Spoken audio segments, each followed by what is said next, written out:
बिस्मिल्लाहिर्रहमानिर्रहीम। अस्सलाम वालेकुम।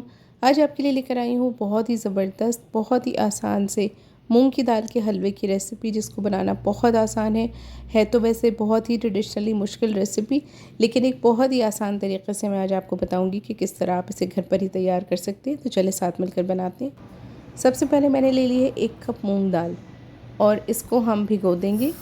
ये जितनी अच्छी देर तक दाल भीगेगी और फूलेगी, उतना ही अच्छा हलवा आपका बनकर रेडी होगा।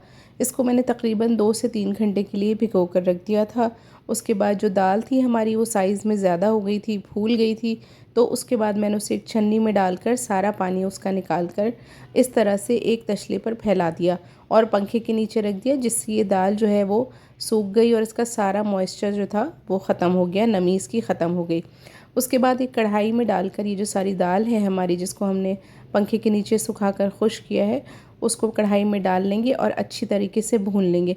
ऐसा करने से अगर थोड़ी बहुत नमी इसके अंदर रह गई होगी तो वो भी सारी की सारी निकल जाएगी और ये दाल बिल्कुल ड्राई हो जाएगी। साथ ही इसको थोड़ी देर भूनेंगे ताकि इसका अच्छा सा कलर भी आ जाए और इसकी बहुत ही अच्छी सी खुशबू भी रिलीज़ हो जाए।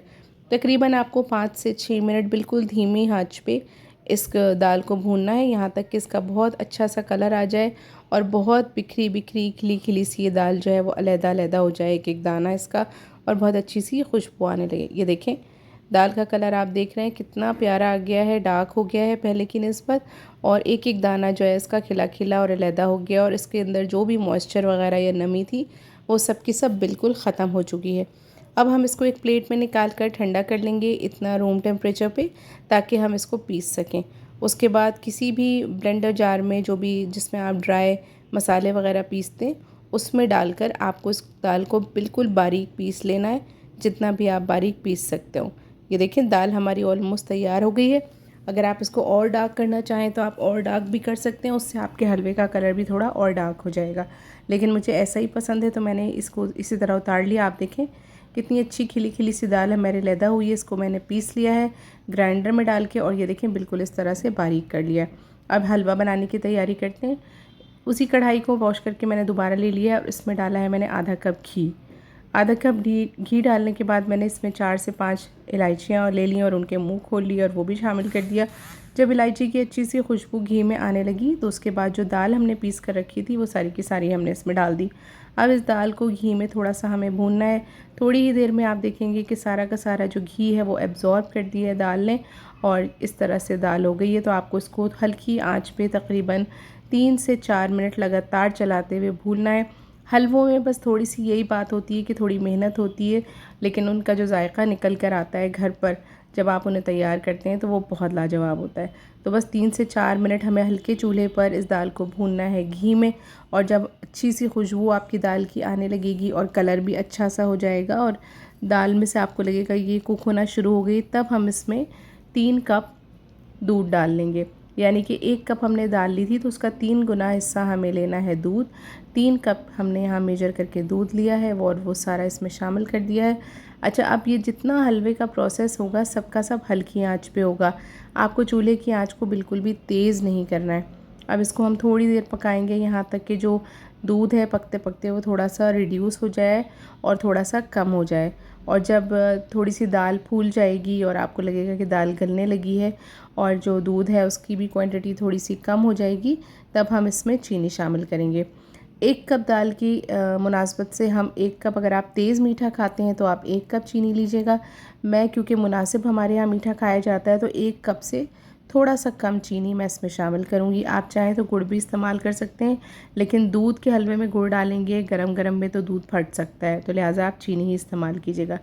आपने देखा मैंने 1 कप के 3 हिस्से चीनी इसमें शामिल किए, यानी कि अगर 1 कप के 4 हिस्से करें तो 1/4 कप मैंने उसमें से निकाल लिया था और 3 हिस्सा मैंने इसमें चीनी शामिल कर दी है। अब हम इसको बिल्कुल हल्के चूल्हे पे काफ़ी देर तक इसी तरह थोड़ी थोड़ी देर बाद चलाते हुए पकाते रहेंगे, यहाँ तक कि जो दूध है वो सारा का सारा खुश्क हो जाएगा और चीनी सारी की सारी जो है वो हलवे में मिक्स हो जाएगी। और ये देखें, ये शक्ल निकल कर आई थी। तकरीबन इसको हमने 40 से 45 मिनट हल्के चूल्हे में पकाया था, तो ये ऐसा हो गया था। अब हमें क्या करना है, क्योंकि इसमें अब हम इसको छोड़ नहीं सकते, बिल्कुल आपको लगातार चलाते हुए इस हलवे को भूनना है। यहाँ तक कि इसका जो घी है वो ऊपर आने लगेगा। तकरीबन 5 से 7 मिनट आपको इस हलवे को लगातार चलाते हुए भूनना है। और टिप यहाँ पर वही दूंगी कि आँच को तेज़ नहीं करना, वरना हलवा जो है वो नीचे से लगने लगेगा और इसमें जलने की महक आ जाएगी।